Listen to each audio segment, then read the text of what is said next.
What's good, YouTube, man? It's your boy, man, Jay Willie Silly, man, aka Mr. Take It Easy for you end up like Beezy, man. But make sure y'all follow my Instagram and Twitch, man. I do not have an Instagram anymore. You know what I'm saying? So I gotta take my Instagram out of my description. I do not have an Instagram anymore. I do not have a Twitter. You know what I mean? So if you see any Twitter accounts, you know, that has my name or that's not me, I don't have an Instagram account anymore. I deleted the Instagram account because I don't know, y'all. I told you, it's just in my mind, I feel like social media is destroying humanity. You know what I'm saying? But I'm not finna get into all that. You know what I'm saying? But it's just for me, I just feel better when I'm just not on social media. You know what I'm saying? So, you know, I really just have YouTube, you know what I mean? And really don't be on YouTube for real unless I'm working or unless I'm looking at like movie clips, you feel me? But I'm really like I know if social media is shut down today, I'll be all right. Like if social media is shut down right now, a lot of y'all would die. Like I told y'all, bro, I went into Publix. I said this story before, I'm gonna say it again. You know what I'm saying? I went into Publix, finna get one of them amazing subs, right? I'm the only one not on my phone dang there. I looked around and everybody on their phone. You got to understand it's the difference between the internet world and the real world. You got to understand, look, I'm going to break it down for you. You got some cats, wake up, brush their teeth, wash their face, get up, go to work. Even on that work, they be on their phone. They be on Instagram, so that's a couple hours at work. Come back home, take a shower, you know, everything good. What y'all gonna do, smoke your little weed or whatnot, you know, weed heads. You feel me? After that, when you smoking your weed, you're on Instagram. But let me break it down for you. You got some people that got Instagram, Twitter, TikTok. You got some people that got the whole nine. Every app downloaded. You got some social media fiends out here. But I'm gonna break it down for you. You got people that literally scroll. When I was on social media, when I used to be on social media, I swear, time go by fast when you're on social media. Bro, I be scrolling for like 3 hours. You got people that be on Instagram for like 3 hours. After that, they get off Instagram. They get tired of Instagram because they've been on Instagram for like 3 hours. They go on TikTok next. They be on TikTok for like 3 hours. That's 6 hours right there. So they get tired of TikTok. And now they go to Twitter. They be on Twitter for like 5 hours. 3 plus 3 equals 6. 6 plus 5, that's 11. 10. What the freak? Oh my God. 6 plus 5 is 11, nigga. Hold on. You know what I'm saying? Brainwash, bro. I knew 6 plus 5 was 11, bro. You know what I'm saying? I don't know why you're looking at me like that, because I knew 6 plus 5 equals 11. You know, I just been out of school a little bit, bro. You know what I'm saying? Addition and multiplication and subtraction, you know, it's a long time. Been a long time. But, yeah, man, y'all see what I'm saying, though? You got people that spend more time on social media than they do in real worlds. That's why you have people coming out talking about social anxiety. That's why you got so many weird people in this world that don't know how to interact. Like I had a dude today with me and Jock. I see my partner Jock at Publix. Bro, I'm chilling, bro. Me and Jock. I wouldn't have had a problem with you, bro, if you would have came. You had a dude, bro. He worked at Publix, so I knew he wasn't a threat in a way. You worked at Publix. This man walking up to me like, and me already not trusting people, me already paranoid about people. He walking up to me. Walking, stopping. I stopped talking to Jock. I'm like, bro, you good, bro? Like, bro, some of y'all don't know how to communicate. Some of y'all know how to talk to humans. This man, yeah, I'm cool.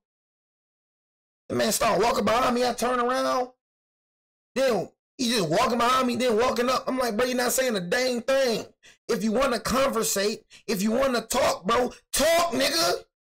What the frick is you walking around, nigga, like you some type of, like, it's like you a killer or something. Like, why you walking around me not saying a word? You making me paranoid, gang.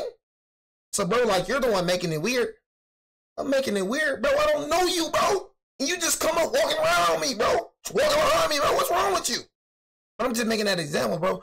Some of y'all got to put that phone down and go conversate, bro. Because it makes you weird, bro. Like, for bro, if you wanted to conversate, if you wanted to talk, bro, we could have talked. But why are you coming around me not saying nothing, bro? It's weird to me.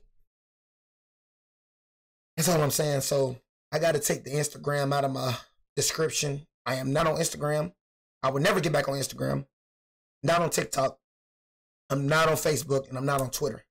You know, all I do have is Twitch and YouTube, and that's all I will have going forward. You know, I just feel so much better without social media, bro. Like, honestly, I don't know what the heck going on in this world, bro. You feel me? So I just had to tell y'all that, man. You know what I'm saying? Social media be destroying y'all brains, man. I really feel like social media is destroying humanity, bro. And it's sad to see. Only a few people like me around this world. You know what I'm saying? I can go outside, bro, and not be on my phone. You know what I'm saying? I don't go out. When I'm outside, I don't even be on my phone. I be watching my surroundings. Even when I'm in here, bro, when I'm in the room, bro, I don't be on my phone, bro, unless I'm looking at movie clips on YouTube. When I'm done with that, I put down my phone and watch romance movies. You feel me? I'm in tune with the real world. So you just got to understand, I'm going to get into this video. It's the difference between the real world and the internet world. It's totally different, bro. And if you be on social media a lot, it can destroy you, I'm telling you. But anyways, man, we got sucked through a tiny hole, the Byford dolphin incident. Make sure y'all subscribe, turn on the bell, follow my Twitch, everything. Twitch and, you know, second channel. That's what you can follow. I'm going to remove the Instagram, so it's not going to be in the description, but everything else in the description you can follow, though. Dolphin oil rig found themselves in history's most gruesome... Bro, you got sucked into that? Men of the Byford Dolphin oil rig found themselves in history's most gruesome diving accident. Oh my goodness. As a routine saturation dive ended up in absolute horror.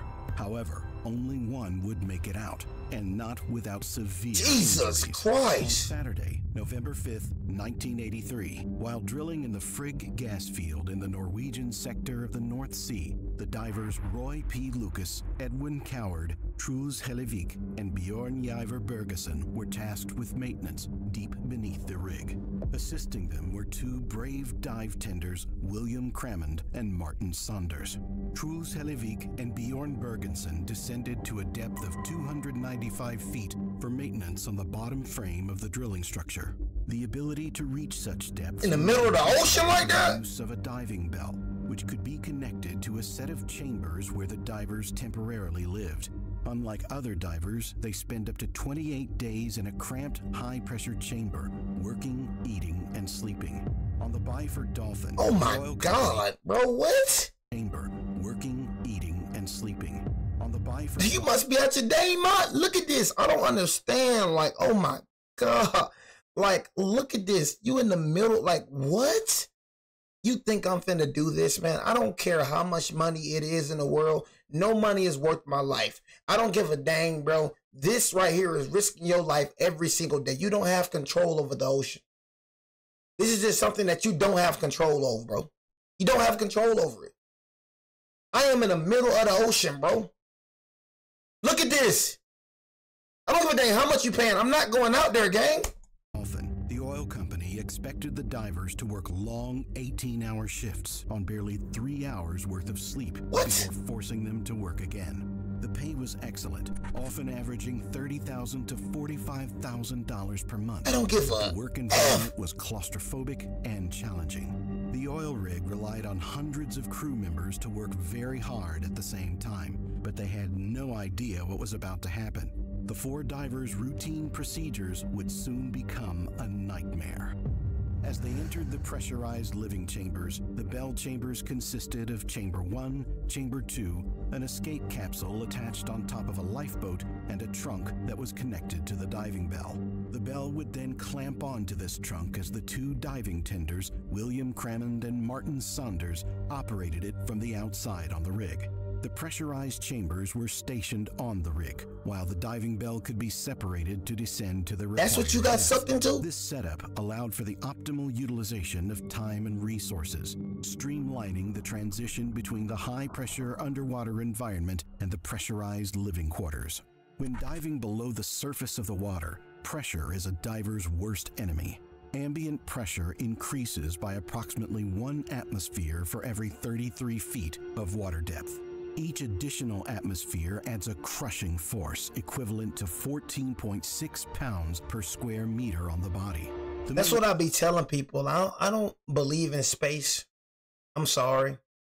I don't believe Neil Armstrong walked on the moon. I don't give a dang about the video. They said it was green screen. Word on the street, that was green screen. I don't believe you can leave Earth. I'm sorry. I don't believe you can leave Earth.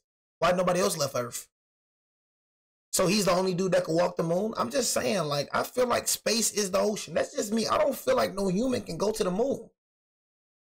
Like, I just don't, bro. Even our body can't even take that amount of pressure going down in the ocean, but you're going out of the earth? Our body can take that? Come on, let's just be real. Even when you go in the airplane, bro, it's turbulence. I don't believe that. I'm sorry.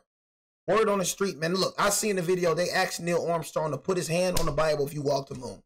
Dude, why these people lie? These people lie for no reason. That's what I'm saying. I have an open mind, though. Word on the street, that was a green screen. Have an open mind, though. Do I feel like you walked the moon? I don't feel like you walked that dang moon. These people, you understand, these people will lie for no reason. They lie for no reason. They lie about inventions, y'all. Most of these people that say that these white folks invented it, black folks invented it. You know that white man that you see at KFC? He did not make KFC. Go look it up. The it was a black woman, bro. The recipe behind KFC was a black woman. They tried to make it seem like it was a white man. That white man that's on KFC, he did not break that chicken, bro. These folks lie about anything. Even in school, y'all, history. Why they don't talk about the whole history? Why they only talk about certain parts of history? Bro, talk about every history. History is history. Why are you trying to take out history? You talking about mummies and King Tuts, bro? We don't care about no King Tuts, bro. Let's talk about Martin Luther Kings. Let's talk about Rosa Parks and them. Let's talk about slavery. That is a part of history. Why we don't get taught that history in school? They be lying in the history books. They lie for no reason. I don't believe in no freaking Neil Armstrong walked the dang moon. I believe that junk was a green screen, and I believe that junk was designed. I don't know. I don't believe nobody can go out this freaking space. Nobody ever been out of space. They ain't been out of space yet. And why? So you telling me that Neil Armstrong is the only man to walk the moon? What makes Neil Armstrong what makes Neil Armstrong that special? Why can't nobody else walk on the moon but Neil Armstrong? Do you see it? It don't even make sense. Neil Armstrong is the only dude that can walk the moon. Nobody else in the world can walk the moon but Neil Armstrong. Man. Freak out of here. I don't believe that junk. These folks, man, when you rich, man, you can make anything look real. That's facts. When you rich, you can make anything look real. If you want people to believe, look at the movies, y'all. Look at the movies. That's a prime example. Do that not look real? You don't know what type of production they got, bro. How we know that wasn't fake?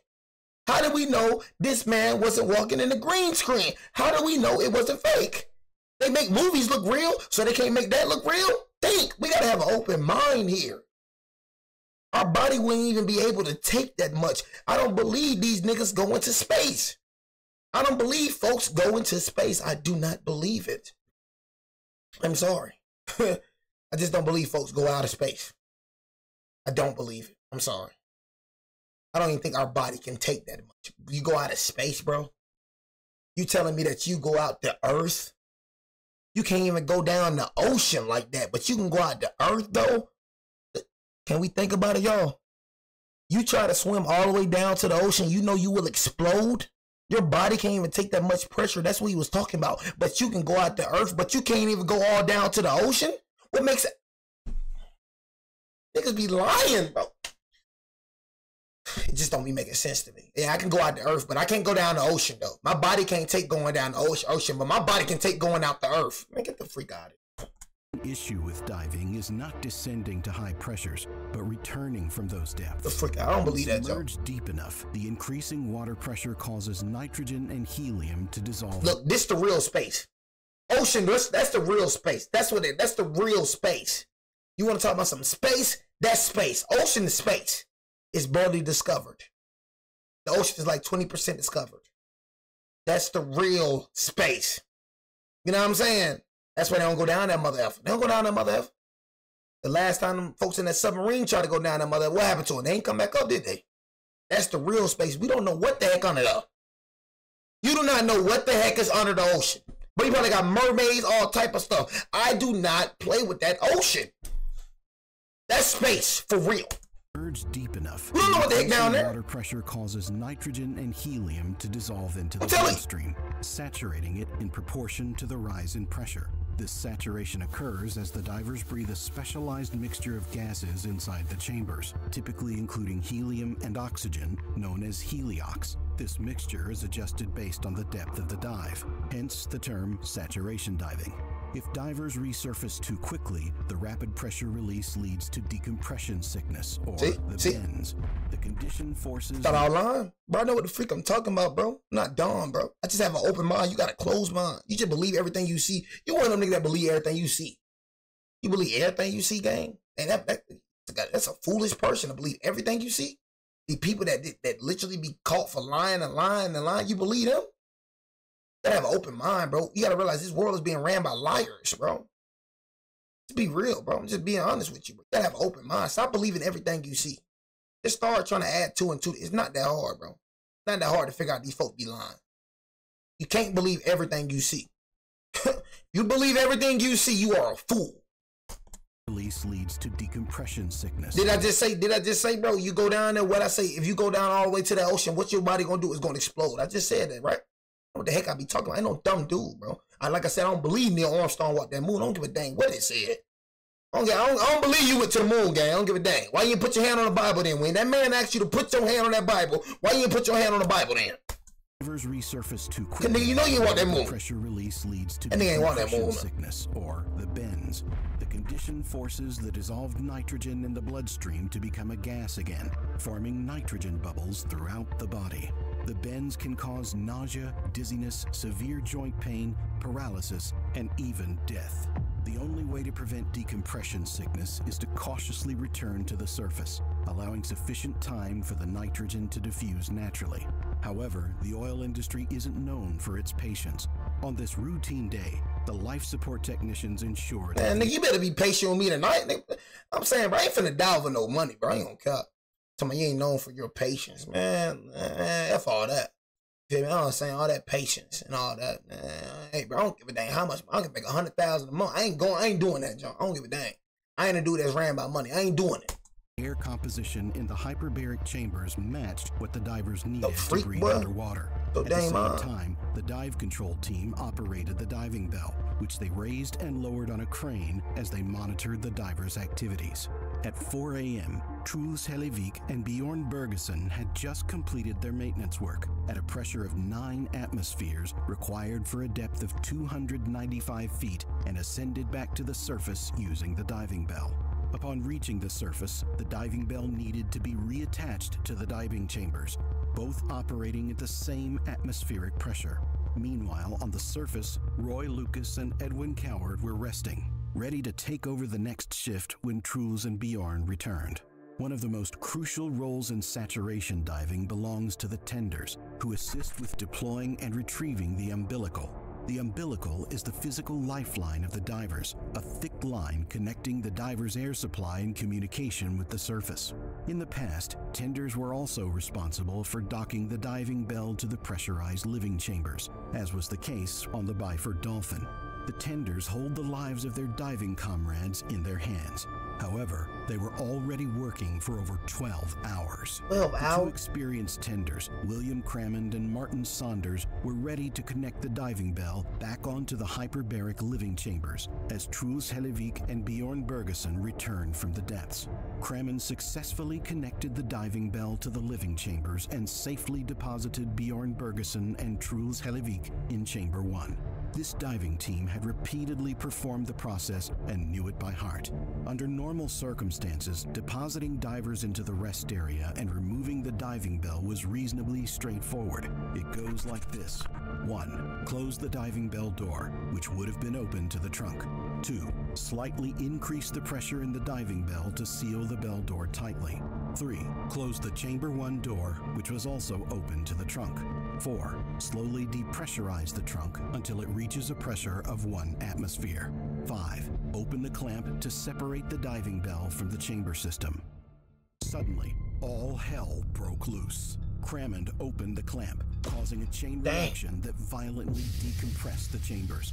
The diving bell disconnected before the chamber doors fully closed, releasing an explosive depressurization. The pressure differential tore through the living chambers, yanking Hellevique off his feet as it indiscriminately rampaged around the deck. The air pressure inside the bell instantly shifted from 9 atmospheres, the pressure experienced while 297 feet below the water, to 1 atmosphere, the average air pressure at the surface. The explosive rush of air out of the chamber sent the heavy diving bell flying. The diving bell struck Crammond and Saunders, critically wounding them. Either Crammond disconnected the diving bell without receiving an order to do so, or the diving leader ordered the coupling lock to be removed despite the tunnel still being pressurized. Crammond ultimately succumbed to his injuries. Although Saunders survived his injuries, he didn't walk away unscathed. When crew members found him in the aftermath, he was partially under the 4-ton diving bell. His lungs collapsed from his injuries.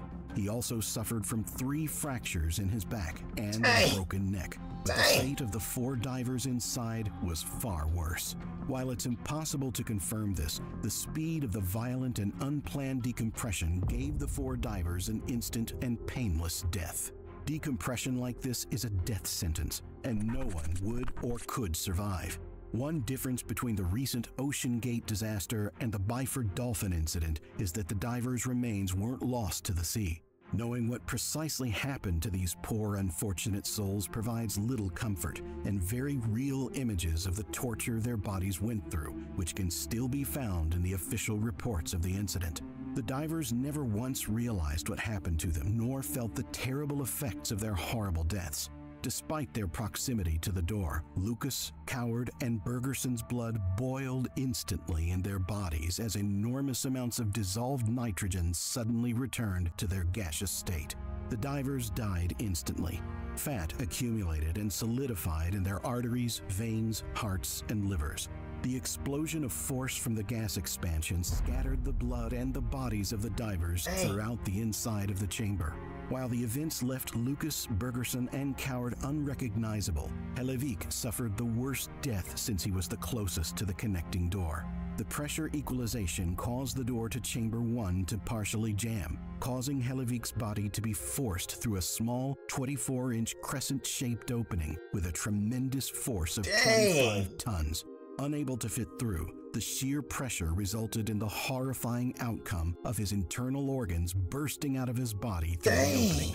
During the examination, investigators found Hellevique's spinal column, part of his windpipe, and some of his small intestine left behind inside the bell. His other organs looked intact, almost as if they were harvested. In the end, the incident resulted in a total fatality count of 5, and the brutality of the accident left little blood behind, despite the shredded state of the divers' bodies. At first, people were quick to blame the crew, a potential miscommunication, or poor routines as the causes of the accident. The crew worked over 12 hours on many occasions. I'm saying, bro, I ain't going out there, bro. I'm not finna do something where I risk my life. I'd rather work in a warehouse. I'd rather work at McDonald's, bro. I don't care. Waffle House, whatever. I don't care, bro. I will not do this. I'd rather do my job, bro, and my life is not at risk.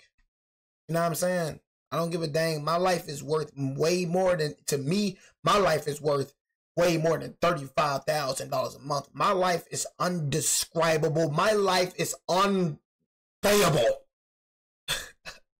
You know what I'm saying? Because guess what? When I die, guess what? You're going to get some more divers to do the same job that I was doing. That's all you're going to do. You're going to replace me. I'm going to be forgotten about. It's only one Jalen. It's only one Jay. But you can get 1,000 crew members. You can get 1,000 divers, but it's only one me, though. It's only one me. Once I'm dead, I ain't never coming back. My life is no price on my life, bro. My life is unpriceable. No pay on my price. So it's just like, if I feel like my life is in danger, the heck with you and your money. You know what I'm saying? Nigga, I ain't finna be working on 18 hours. Boy, you must be at your stupid dang mind. 18 hours? Are you a buffoon or what? You know what I'm saying? 18 hours. But they're making $35,000, $40,000 a month. I don't give a F if it's 100,000. I don't give a dang if it's $1 million. I don't know about the $1 million, though. I don't know. Had to be real. We probably going out of that ocean for $1 million now. You know what I'm saying? But yeah, if it ain't $1 million, Hey, hold on. We had to be real right there for a minute. I ain't finna fake it for y'all. We going down that ocean for $1 million. You know what I'm saying? $1 million a month, 18 hours of sleep. We're not doing it. Poof, pow, big on. You know what I'm saying? So we're going to do it for $1 million. You know what I'm saying? But $1 million, that is it. You know what I mean? Anything lower than $1 million, we're not doing it. I had to think to myself, I'm like, $1 million a month? Are you stupid or what? Sign me up, train me immediately. Mistake could have easily happened. However, no one could identify the exact factors behind the decision to unlatch the system incorrectly and expose everyone to such horrible deaths. And with Crammond having passed away, the true reason for him opening the clamp was forever lost.